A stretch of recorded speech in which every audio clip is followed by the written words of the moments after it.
Hello, my name is George McGeechy from Metadata Matters Limited, known on Twitter as Metadata Junkie. I'm here to talk about generating content from the SAP PowerDesigner Glossary. The Glossary is one of the key enterprise resources that SAP provide with PowerDesigner.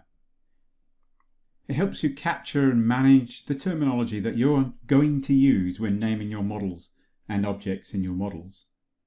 If we look at what we have on the right of the screen here, I've got a simple glossary. It's got a number of categories, including data modeling, general terminology. The human resources subject area is one of the categories, and that contains 3 terms. They're called department employee and employee assignment. Employee has a synonym of staff member. Each of these term names is going to be unique across the glossary, so we know we've only got one definition of employee and one definition of staff member and all the others. The categories can be in hierarchies. This particular one doesn't have any subcategories, but we can have multiple levels of categories within categories within categories. Or as you can see from the 2 terms at the bottom here, we don't actually have to have categories at all. We can just have a straight list of terms if we like. When you enable the use of the glossary in a model, as you type names of objects, it matches terms from the glossary to the names as you type them. So here I've typed div, and it's matched that to 2 possible terms, divisible number and division. So you can see here that terms are not necessarily just got one word in their name. And I can pick one of those to use in my name. If I type something like group is a synonym for a preferred term. It actually says that division is the preferred term for what I've typed so far. I can use the term or the synonym in my object name, and it will make a link through to the term in the glossary.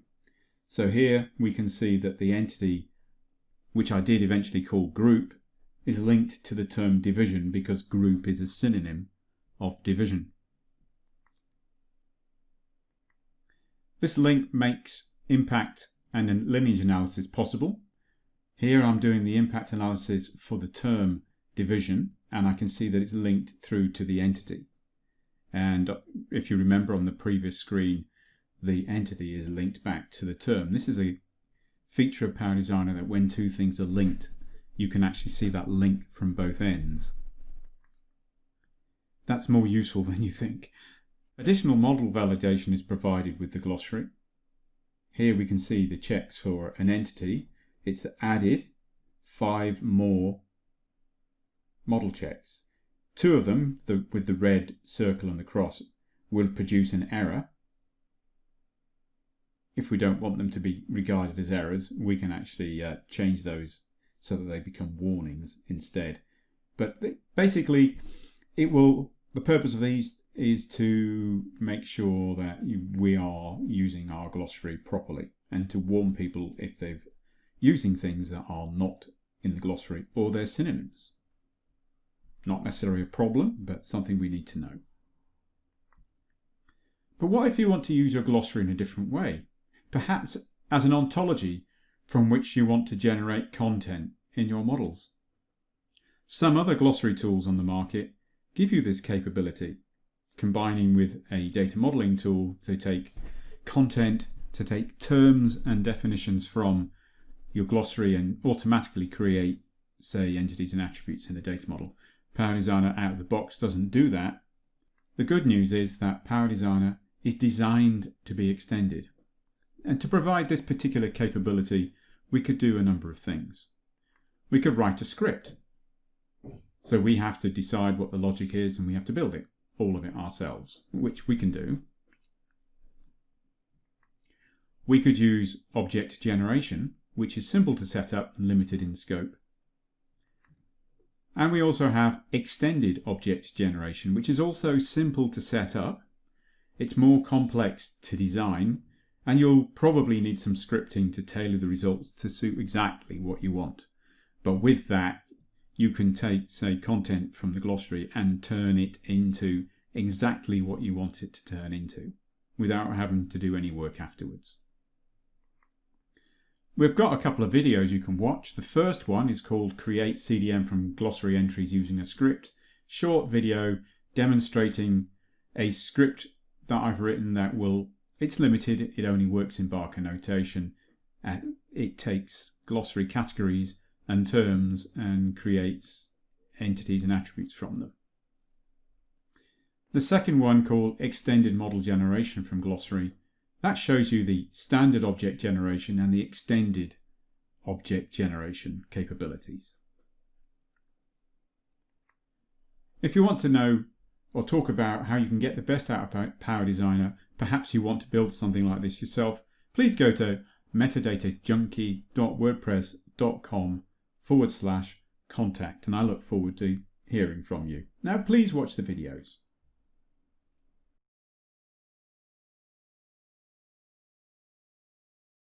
In this video, I'm going to demonstrate the use of a script which is incomplete, but it proves that it can be done.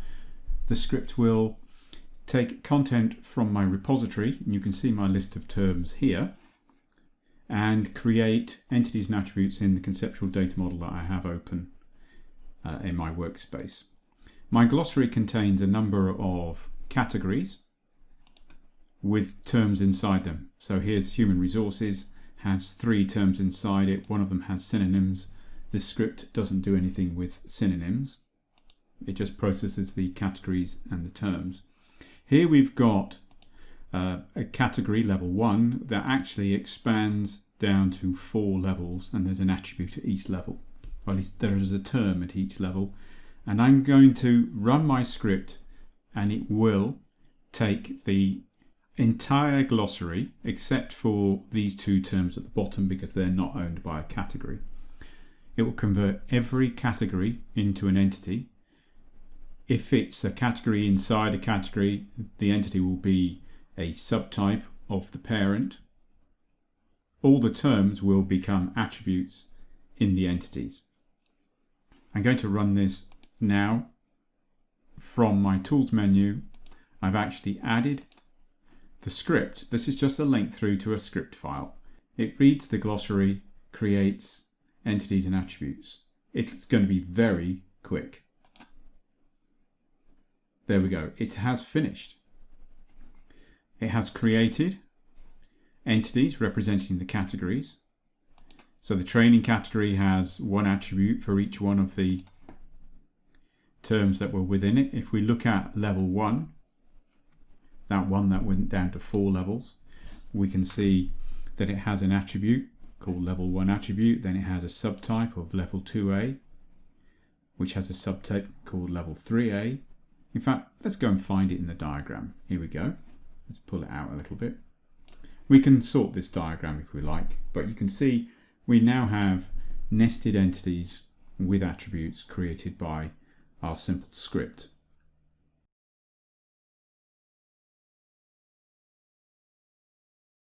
In my earlier video, I showed you the results of running a script to create entities and attributes in a conceptual data model from the content of the glossary. And that script was limited. It would only work in Barker notation and models, and it took everything. I'm going to show you a couple of other ways that your same objectives could be achieved. One of them will cost you nothing, and the other will take some extra work, but less work than writing a complete script, and also would be more flexible. The first way is to go to, first of all, open the list of terms, go to the Generate Objects command, and define a new object generation. This allows you to very simply pick one kind of object in your active model there and pick something else for it to map to. There's a default command name you can see here, and I can just now generate what I want.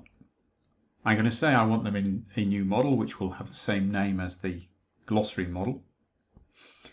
It's going to check the glossary model first, and we'll save generation dependencies so that the entity that it creates is linked back to the category it came from. And I'm going to select all of the categories. We can see they're all here because I'm showing the actual hierarchy. Click OK. I now have my model. And if I expand that hierarchy, you can see here I've got my level 1 all the way down to level 4. The subtyping is all there. So that actually has generated an entity from every category, and you could see I could be selective. Next, I could create another one. Sorry, go back to the list of terms so I get the context correct. Define a new one which will take the terms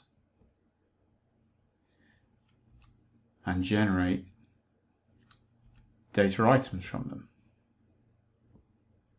This time I'm going to update the ones in the existing model.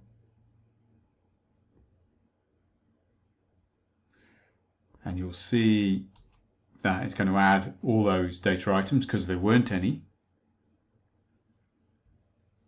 Now if I go back to my local model, I can see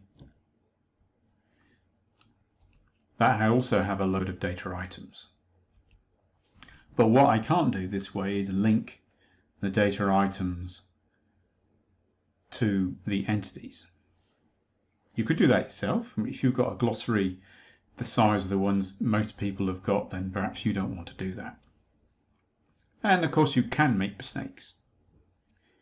So I'm going to switch back to my list of terms and my glossary and show you the extended model generation, which you have to put in a model extension.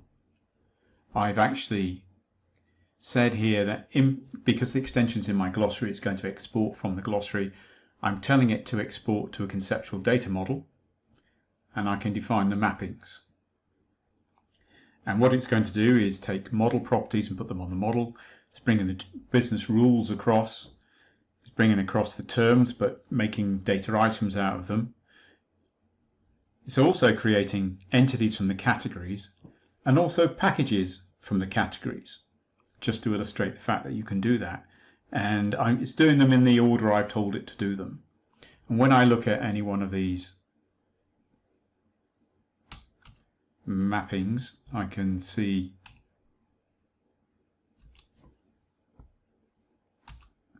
that it's going to populate certain properties of the entity from the category. I'm able in the extended generation to tell it which extensions on the glossary or the conceptual data model I want it to use, so we could map more things than that. And I'm also able to do some post-processing. You can see down here I've got a little script that will run during post-processing after it's created an entity. So that's a quick look at that. Some work would be needed to be done on that to tailor it to do exactly what you want, but the basics are there. So now, if I run that, that is on the same menu. I've called it Generate CDM Objects. And now let's generate a completely new model. I could change the model options here if I want, but I'm going to leave it at Barker. It makes the hierarchies more obvious in the browser. Again, in the detail, I'm going to check the model, save the dependencies, and I'm going to select, I've only got 2 business rules, all my categories and all my terms. This will bring all the terms across, even if I've only selected one category.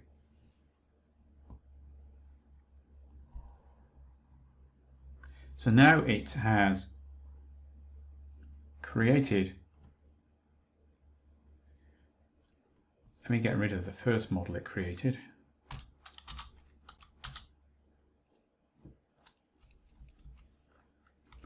I've got my package hierarchy here as well,